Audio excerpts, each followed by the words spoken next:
আজকে প্রেসিডেন্ট হাসিনা সরকারের অন্যতম সহযোগী এবং লালবাগ এলাকার আপনারা জানেন ত্রাস সাবেক অবৈধ এমপি হাজী সেলিম এবং আরেকজন কমিশনার ওই লালবাগের এই হাসিবুর রহমান মানিক এবং আরেকজন নেতা এবং আওয়ামী লীগের দুর্দর্শ নেতা তানভীর আলম সৈকত, এই তিনজনকে আজকে তদন্তকারী কর্মকর্তা একটি হত্যা মামলায় বিজ্ঞ আদালতে উপস্থাপন করেন। এই হত্যা মামলাটা হলো এই গত 5/8/2024 তারিখে আপনারা জানেন যে নাজিমউদ্দিন রোডে ছাত্র জনতার বৈষম্যবিরোধী আন্দোলন চলাকালে এদের সহায়তায় পুলিশ গুলি ছোড়ে এবং এই গুলি ছোড়ার কারণে একজন আন্দোলনকারী রাকিব হাওলাদার সে নিহত হয়। তার পিতা এই হত্যা মামলাটা করে। এই তদন্তকারী কর্মকর্তা প্রাথমিক তদন্তে এই তিনজন হাজী সেলিম সহ বাকি দুইজনকে এই মামলার সঙ্গে জড়িত থাকার বিষয়টা নিশ্চিত হওয়ার পর তাকে আজকে আদালতে উপস্থিত করে তাদেরকে একটা দরখাস্ত দিয়ে বিজ্ঞ আদালতে এই মামলা তাদেরকে গ্রেপ্তার দেখানোর জন্য নিবেদন করেন।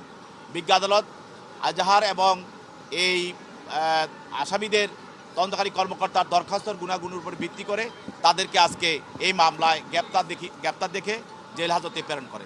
আমরা আসলে উনারা তো লালবাগ থানার মামলা নম্বর 7/8/2024 এই রিমান্ড ছিল। রিমান্ডের পরে জেল হাজতে যাওয়ার পরে এইটা হচ্ছে লালবাগ থানার মামলা নম্বর 5/9/2024।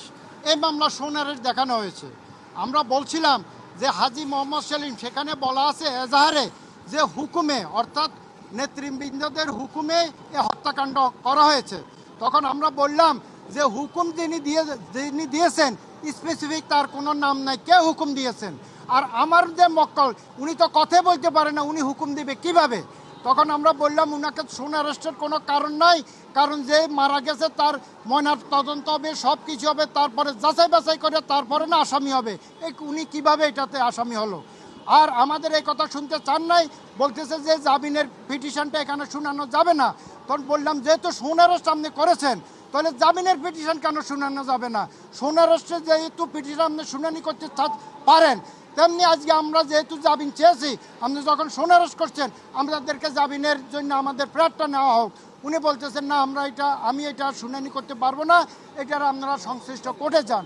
তাহলে আমার নিবেদন হচ্ছে যেহেতু আমি যদি আসামি আমাকে করা হয়ে থাকে তাহলে আমি জামিন চাওয়ার আমার রাইট আছে, সেই হিসাবে আমার আসামির যে রাইটটা জামিন চাওয়ার রাইটটা সেটা আমাদের খর্ব হচ্ছে আমি মনে করি। আর যেহেতু হাজী মোহাম্মদ সেলিম সাহেব কথা বলতে পারেন না, উনি নিজে অসুস্থ, উনি চলাফেরা করতে পারেন না, এই কারণে বলছি সোন অ্যারেস্টেরও তো এখানে কোনো বিষয় এখানে আসে না। তারপর সোন অ্যারেস্টের বিষয়ের পরও যেহেতু উনি অসুস্থ, এই মামলায় যখন চার্জশিট আসবে তখন দেখা যাবে। এই পর্যন্ত আমরা একটা জামিনের দরখাস্তটা শুনি, এখন আমাদের জামিনের দরখাস্তটা শুনানি করতে দেয় নাই।